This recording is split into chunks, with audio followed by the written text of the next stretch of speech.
Hey there, tech enthusiasts! Today, we're diving into the world of iPhone 13 Pro flashlight repair.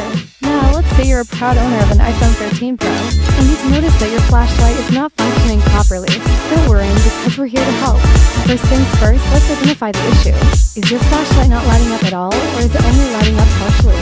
Once we've pinpointed the problem, we'll move on to the repair process. To fix the flashlight, we'll need to disassemble your iPhone 13 Pro, carefully replacing the faulty component. It's important to note that this process should only be performed by a professional, as it requires a certain level of expertise and care.